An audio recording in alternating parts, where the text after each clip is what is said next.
architects, as they say, we took into consideration one of the main architectures, kind of architectures of our ports, which is lighthouses. We just made a very short history of lighthouses. The level is quite simple to be understood by any kind of students, and so we just decided to consider lighthouse like as a resource, as a landmark, or we should say a sea mark for culture, for Italian culture. So any lighthouse has a fascinating story, and this story is lost in time, has a very ancient roots, and they have always fascinated imagination because of this mystery, which is related to traveling across sea. And each lighthouse has its own contest, and the beginning of it was just as you saw in the previous one. The beginning was just some fires which were lit up in the histories or in special places. So of course they have to be fit in their local place where they are built. They are not apart. They are part of landscape. They must be fit to the place. And of course, a lot of different disciplines are related to the construction of a lighthouse. So you see, you have to consider mathematics, geometry, building construction, and of course optics for the special lens. And of course, the need for navigation grew together with civilizations, and so they had to develop. They had to just to study how to make some kind of artificial tools to help navigation. And first of all, as I told you, the bonfires were used just to lit. They were up on some kind of scaffolds made in timber, with some kind of fuel in these baskets. And then there was this evolution, and yes, these are some kind of ancient vessels and tools like compasses for navigation. And then it was not fixed. It was made, a lighthouse was made according to the needs. And we have just searched through the past, and as you can read here, there are common routes with the East. We are thinking of Rhodes and Alexandria, which had these kind of very ancient lighthouses, the Colossus of Rhodes, which had this fire up, and which is a myth of the past. And then the lighthouse of Alexandria by Sostratus from Cnidus on the Pharos island, so that we can consider all the place, the Mediterranean, as a unique kind of civilization developing in different, subdividing in different civilizations, but it was common in the past. And so we are some technical specification of it was with marble, and so you have a technical specification of this kind of lighthouse.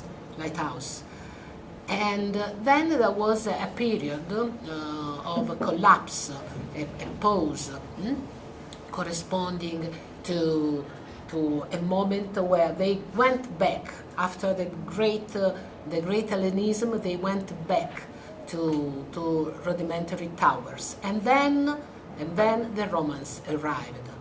They were engineers, they could build very well, so they made stone towers on top of which they put these fires or firewood. And of course, wherever the Romans went, they built a port. They used the water very much for any kind of activity into the urbs, into the urban area.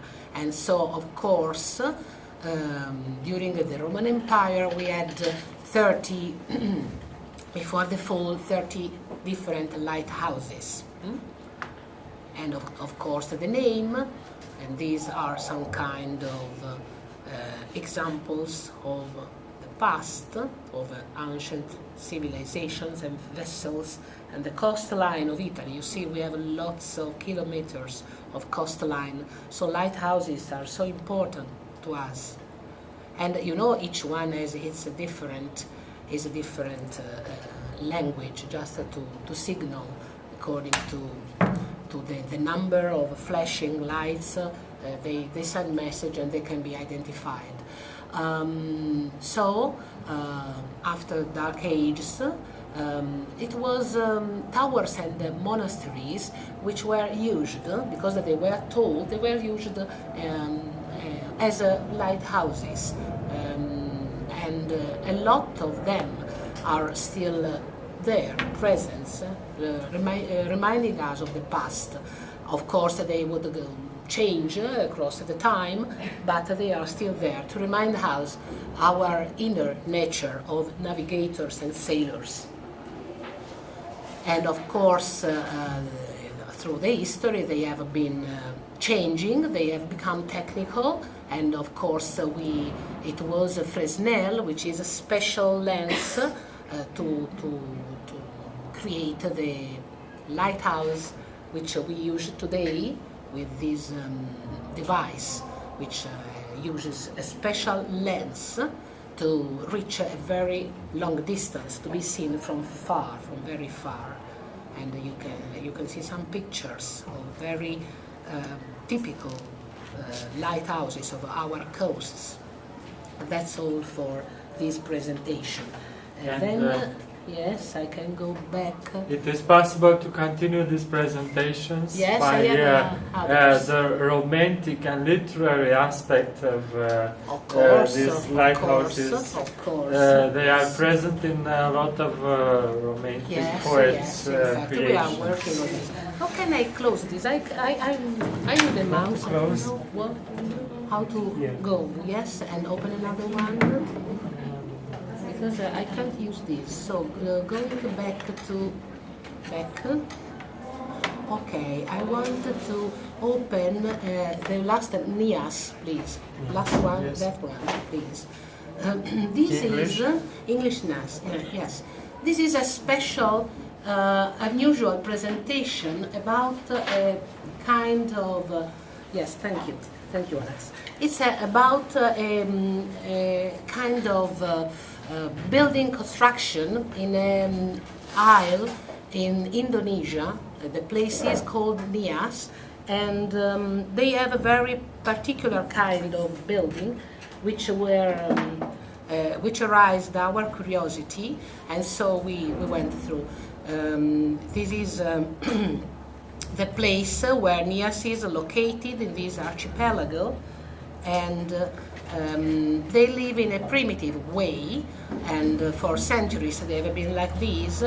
But of course, they have a great link with the sea, and of course, sea has conditioned their life so much that even the houses are so big, made in timber, and they resemble some kind of vessels. Still today, they are built this way.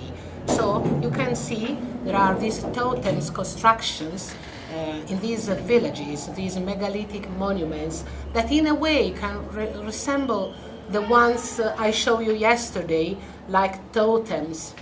It seems that every civilization has had the need to build something going up to God or to paradise, the sky. So every population, they still have these megalithic monuments and these very big houses. So the criteria for building these were inspired to the defense from attacks and also to religion, and of course to keep far from fairs, from dangerous animals, and so they would clean up and make these high, up elevated constructions and stairways. Can you see? They are enormous. They are enormous, and they are common, so that this can make us reflect on the kind of social organization. Not ancient people wouldn't be living into families. The concept of family is quite modern, coming after the Romans. Before, they would live in gens or tribes, sharing common houses together among relatives, and so they needed these big units. And of course, this building was common, shared, and had to do with some kind of religious rites. So there is a sacred sense of the house to be studied.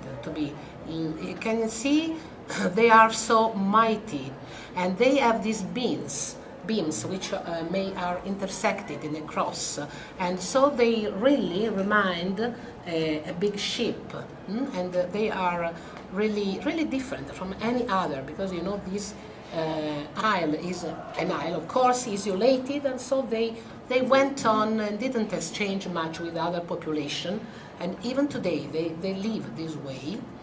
And you see there are some kind of nice decorations, and these also remind of ships or vessels. You see some details like a keel of a ship, which is very peculiar, and also these pagoda-like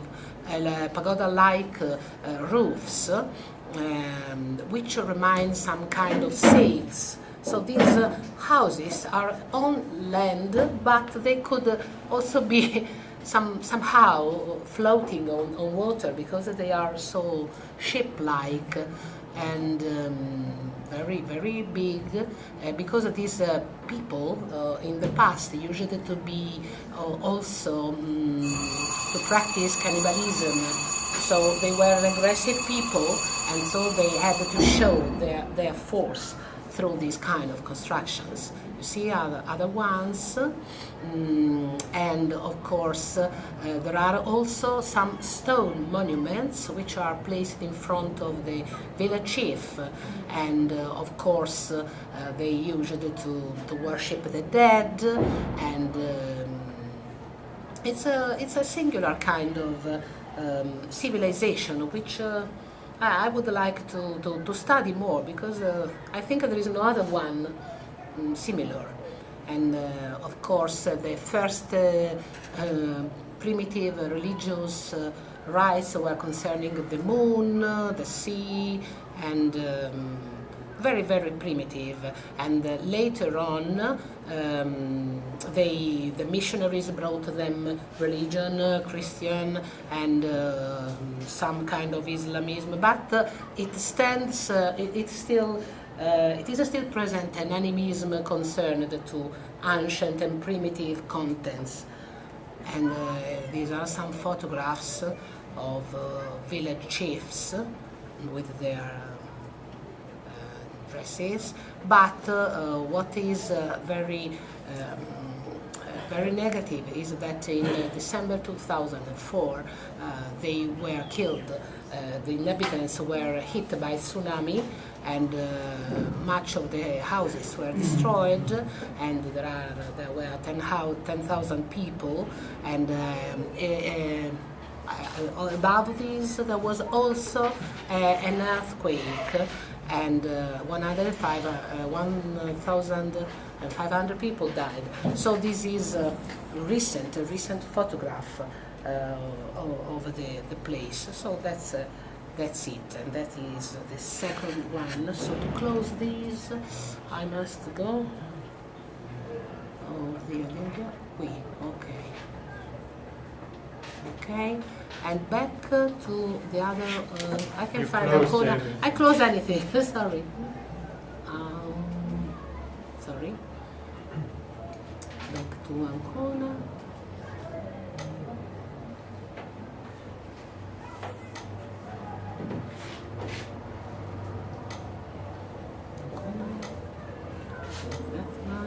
So, yes, thank you. Other things that we have been making concern our art and Giotto. Little quicker. Yes, okay. Yeah. Yes, I will be a little bit quicker. Allora, Giotto English here.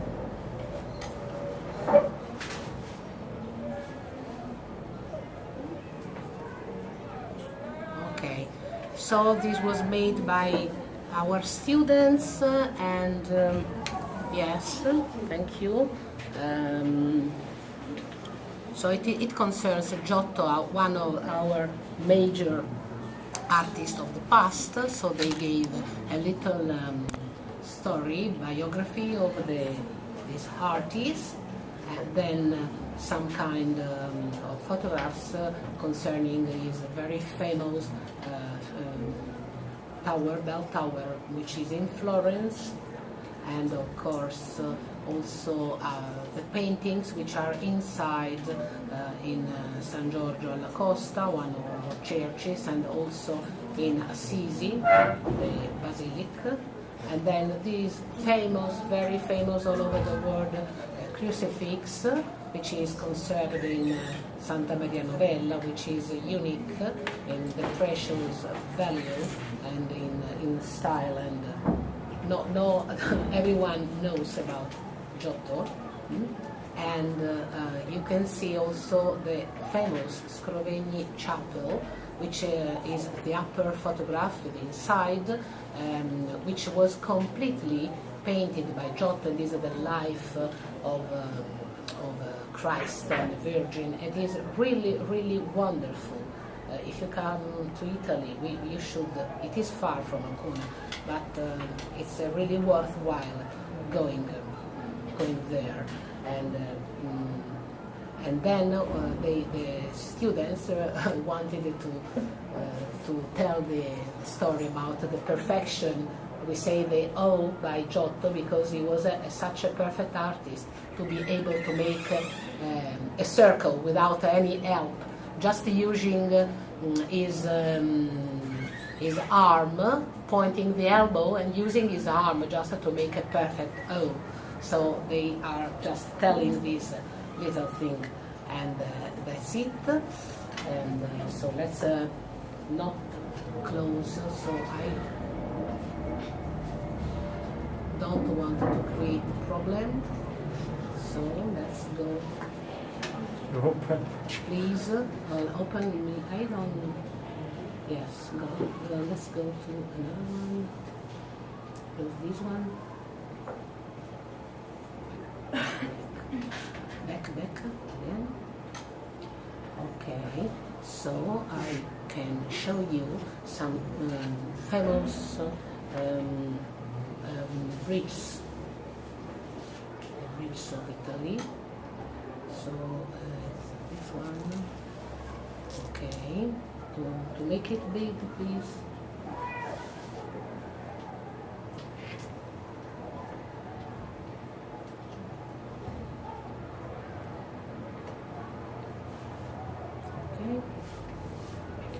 So this is the history of bridges, and first the definition, and then there is a legend concerning the many kind of very spectacular and ancient stone bridges are called devil's bridges, and they are everywhere in Italy, and there is a legend saying that it was so difficult to build them that people had to ask for help to the devil, but the devil, it was a sort of oak with him. The devil would ask the soul to be paid back, the soul of a person, and so people would send a pig or a cat or a dog, so that to pass the the first person passing across should be taken by devil, and so they would normally send, this is the legend, send an animal so that they would cheat the devil, and the devil should go home with the soul of an animal and not a human soul. So this is the legend, that it is common in many different places. So this is the legend, and you can see some kind of very particular bridges. And some of the most famous one, this is an ancient Roman bridge in Rome, and in this bridge there was the famous battle between Maxencio and Constantine, and in 3012. And then we have a stone bridge in Verona, and it was Pons Marmoreus because it was a marble in the past, and it was destroyed by floods and rebuilt, and it is like this today.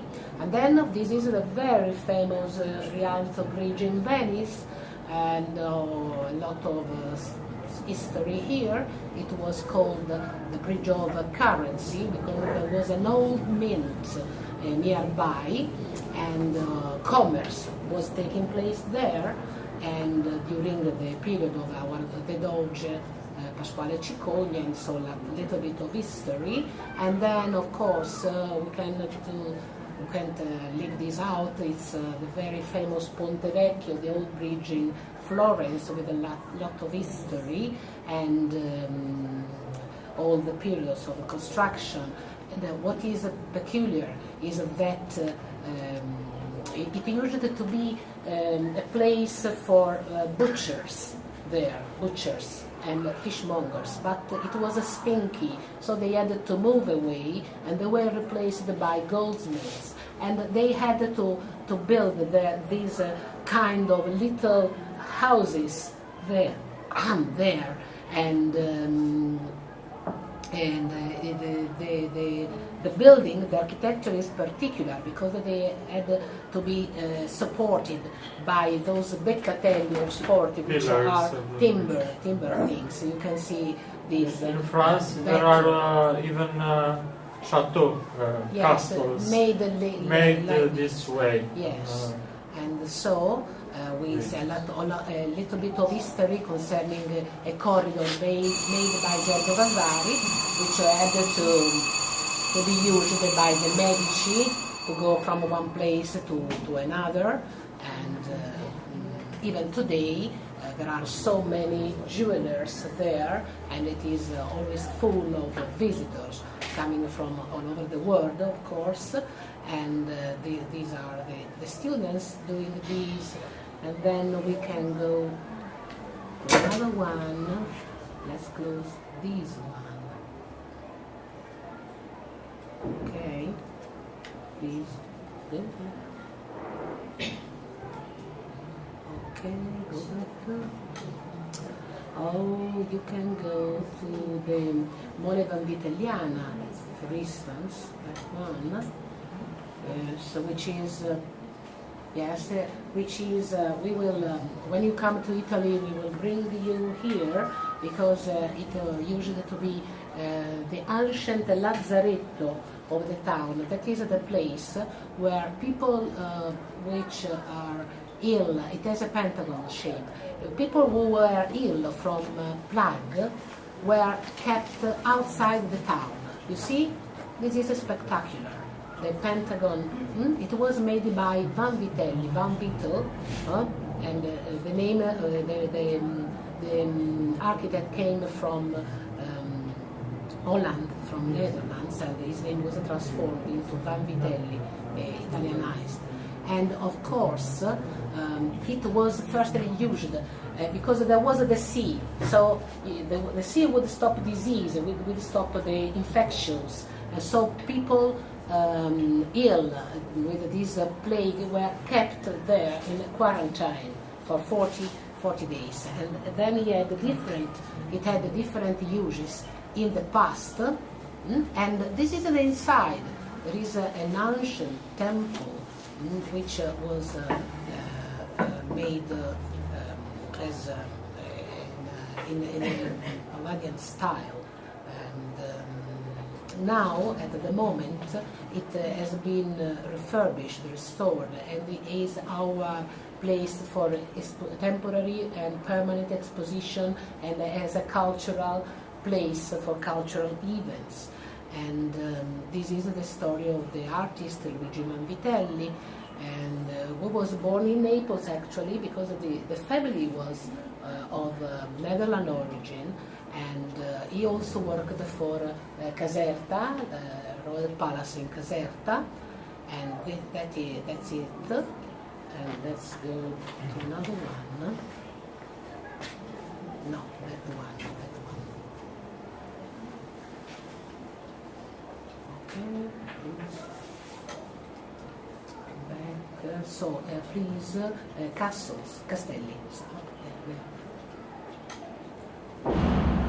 that one, okay. Yeah, some of the students like the work of these castles because, like lighthouses, castles are so typical of our history, and they are present everywhere as medieval. And you know, the word comes from Latin castrum, which is a military camp and fortified military camp. So castrum is also the name, as I'm an English teacher, I will tell you, is also the name, many of you know, of many places, Manchester, Winchester, because Castra became Chester. And so many places, even in England, were just came after instigation of troops from the Roman Empire. And of course, the purpose was to protect people, and it would be on top of hills. We have many and many in my area, in our area, many, but everywhere in Italy you will find medieval castles. And of course, there was the tower, palisade, and a small town, and the people there would control all the people, all the citizens living nearby. Sometimes they are up a rock, just to be strongest, to be controlling attacks, and also to be able to defend themselves. And there would be a ditch with water sometimes, and a kind of drawbridge to rise and to be safe from enemies. And it is due to the geographical conformation that so many castles could rise, because we have not many flat places, but it is very hilly. Italy is very hilly, so on top of hills we would find many castles. You can see here there are almost 3 different ones in the same area, and they still characterize the landscape today. And that's it. So let's go. If we have still time, please let me as usual. Thank you. Thank you. We can go to music, please. Music, that way. Oh no, it's there. Okay, yes, please. Music and architecture, there. Yes, one of my students made a very short but a nice presentation concerning music and architecture. He made some consideration about these, and he said that music is the union of several elements together, and rhythm is made up from this kind of percussive sounds. And then he said, like music, no, it is made by harmony, by melody, and so he says that we can associate music to architecture, as rhythm can correspond to bricks, melody can correspond to the material which are linking together, like lime, concrete, and then harmony is the finishing elements that characterize the architectural structure. And I complimented him because it seems to work. So it was nice. This boy is a very nice boy.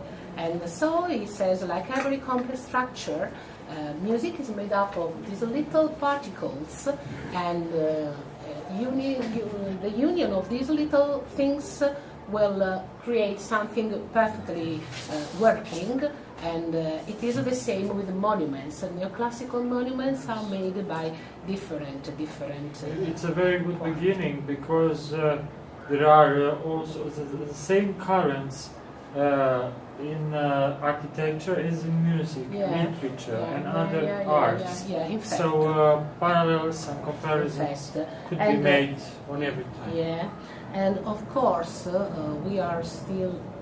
It should have a voice here. Yes, there is a Cristiana work. Comenius Multilateral Project, Architeaching. Istituto Vanvitelli Strack Angelini, Ancona, Italy, class terza AP Geometry. Yes, I want to go. Yes, I want to go through the multi-story very quickly.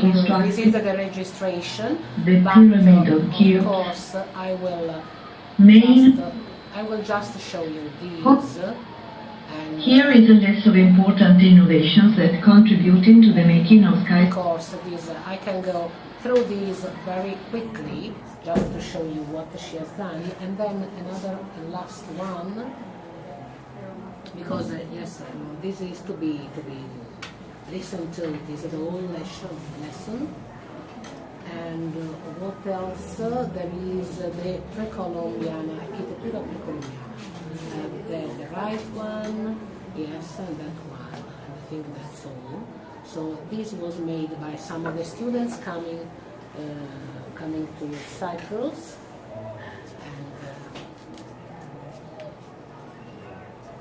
They made this kind of research on the different, very different kind of civilization.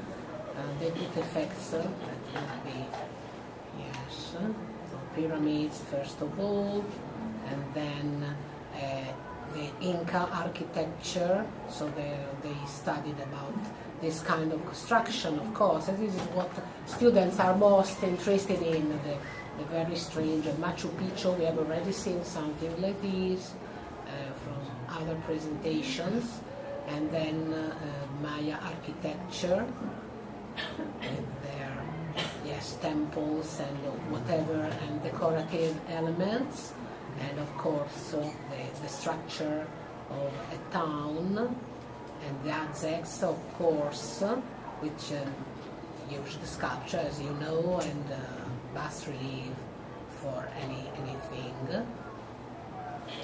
and Olmecs again, which went through development of a civilization in Central America, and that's all, I suppose. Teotihuacan, yes. So they are describing the kind of pyramids. And that's it. And I think I've finished. I'm not sure. Let's see. Let's go back, please. I won't touch it. Yes, but we don't have time. Yes, I think it's time for us to go. I think everything has been... Because we have other works which are in progress. And I think very good. I showed you everything. So thank you very much for your attention. Now to the end of this first half of the day, I will ask our colleague Anthony to speak a little about the experience of coordinating for the first time such a project in his school.